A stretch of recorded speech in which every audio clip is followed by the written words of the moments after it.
Oui, la vie tout simplement, comme le dit le documentaire de Clara Bellard, donc, qui est sorti en 2014, que l'on peut toujours voir au cinéma ou alors vous procurer par DVD.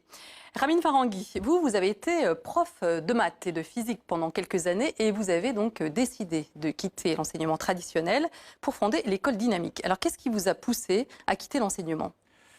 Pas ce type d'enseignement classique. En fait, pendant que j'enseignais les mathématiques et la physique, un jour avec mes élèves, on a décidé de se mettre en équipe plutôt que d'avoir un rapport de sachants et de personnes à qui on enseigne pour en fait accomplir les objectifs des élèves eux-mêmes. Et finalement, on en est arrivé à créer une pédagogie ensemble qui leur laissait de plus en plus de latitude pour étudier à leur rythme, comme ils veulent. Ils étaient libres de venir à mon cours s'ils le voulaient ou pas, de se consacrer à leurs priorités. Et moi, j'étais là disponible comme une ressource pour les aider à accomplir leurs objectifs. Et puis, voilà, on s'est rendu compte que ça a très bien marché avec eux.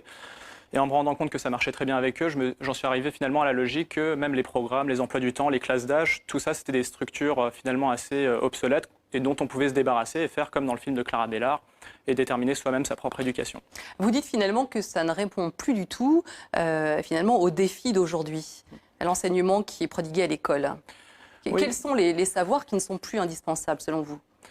Alors, je pense qu'on est à peu près tous d'accord en fait pour dire que le système d'éducation aujourd'hui est obsolète. Et c'est pas parce que certains savoirs ne sont plus indispensables, ne sont plus intéressants. En fait, tous les savoirs qui sont enseignés à l'école sont intéressants. C'est juste la manière de le faire en fait. C'est l'enseignement coercitif qui est remis en cause ici. Et bon, là maintenant il y a un groupe assez large de personnes. Il y a un sondage récent mené par Opinionway qui a montré que 95% des 15 à 30 ans espèrent que le système d'éducation sera réformé. 25% espèrent même que le système d'éducation fera complètement table rase de ça et on inventera quelque chose de complètement nouveau. Et moi, je suis assez d'accord avec ces 25%. D'ailleurs, c'est le cas aussi des experts du sommet WISE, c'est des experts mondiaux en éducation qui incluent Ken Robinson. 80% d'entre eux estiment que d'ici 2030, de toute façon, les programmes auront disparu, il n'y aura plus d'enseignement, mais il y aura des facilitateurs d'apprentissage qui aideront les enfants à accomplir leurs objectifs uniques. Alors, quels seraient finalement les enseignements qui seraient aujourd'hui nécessaires pour vivre dans le monde d'aujourd'hui, selon votre programme pédagogique à vous? Alors, on estime que ce dont on a besoin dans le monde d'aujourd'hui, voilà, à l'ère du numérique, c'est une certaine flexibilité, la capacité à entreprendre et créer sa propre vie, à se réinventer, l'esprit critique, l'empathie. On peut mener toutes ces choses et c'est des choses d'ailleurs qu'on essaye de développer à l'école aussi. Mais on estime que voilà, cette forme scolaire, cette forme pédagogique où on emmène les enfants de classe en classe et on leur apporte un enseignement préfabriqué, ça ne correspond pas. Il faudrait s'intéresser à l'enfant, il faudrait s'intéresser à ce qu'il passionne, ses centres d'intérêt, et il apprendra à développer toutes ces métacompétences à travers son propre programme d'enseignement qu'il aura inventé lui-même. C'est-à-dire qu'en fait, vous mettez au cœur de l'enseignement la confiance faite à l'enfant, à son autonomie et à sa capacité de choix. C'est ça, on fait toute confiance que l'enfant arrivera à déterminer un programme pertinent pour lui-même.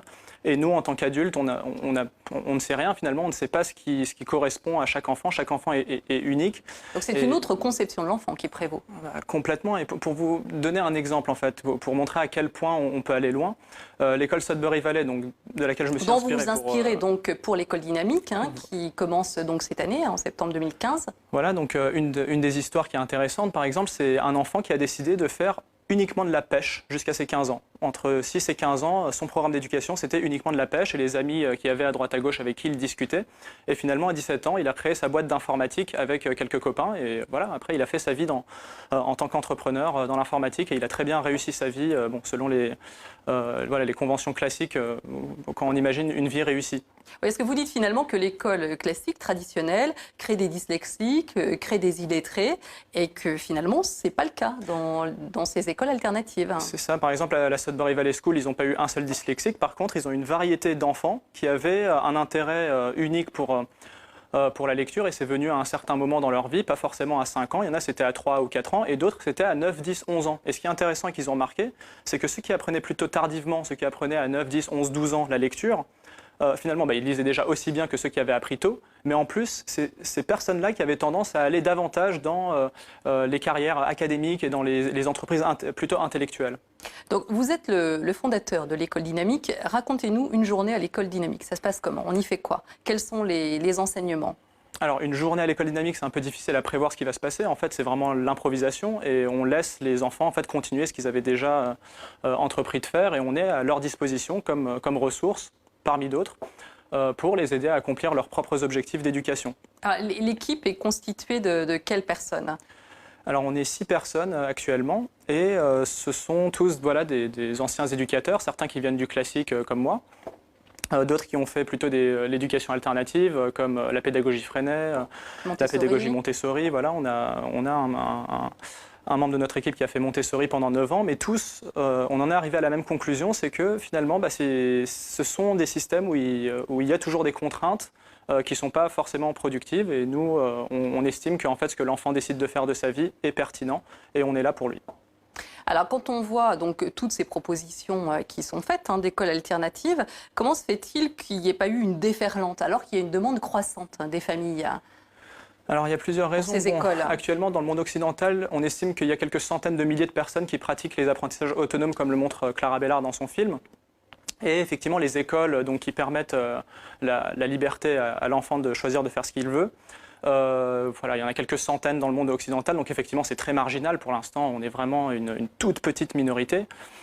Ensuite, pourquoi est-ce que ça ne se développe pas? Bon, déjà, il y a des raisons pratiques à ça. Moi, par exemple, en tant que créateur d'une école, pour porter ce projet, je me suis confronté à des obstacles, à des incompressibles, comme trouver des locaux aux normes, avoir un financement. Et ça, voilà, c'est quelque chose qui n'est pas à la portée de tout le monde, parce que l'État n'accorde pas de subventions à ces écoles privées. Ouais, ça veut dire quand même que le frein, c'est aussi l'argent pour les familles. Et le frein, c'est l'argent pour les familles. Quel est le coût de votre école par pour exemple, l'année? le coût de mon école pour l'année, c'est 4 000 €. Les Montessori coûtent en général entre 5 000 et 7 500 €. Alors, il faut relativiser ça, parce que l'éducation nationale coûte aux contribuables en moyenne 8 300 € par élève par an.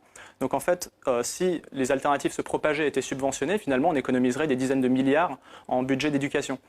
Ensuite, 4 000 €, il faut vraiment relativiser, c'est pas grand-chose quand on y pense. Enfin, là-dessus, il y a finalement un tiers qui part pour le loyer, et les après un petit pourcentage pour le matériel pédagogique, et ce qui reste, donc à peu près les 2 tiers, pour rémunérer le personnel au SMIC. Donc et moi, je travaille gratuitement, donc on est vraiment très frugaux dans notre manière de gérer l'école dynamique. Merci beaucoup Ramine Farangui pour cet éclairage donc, sur l'école alternative. Donc, je rappelle le titre du documentaire de Clara Bellard, Être et devenir, un magnifique documentaire donc, sur une autre façon d'apprendre. L'été vit ses dernières semaines et bientôt il faudra remiser à la cave chaise longue.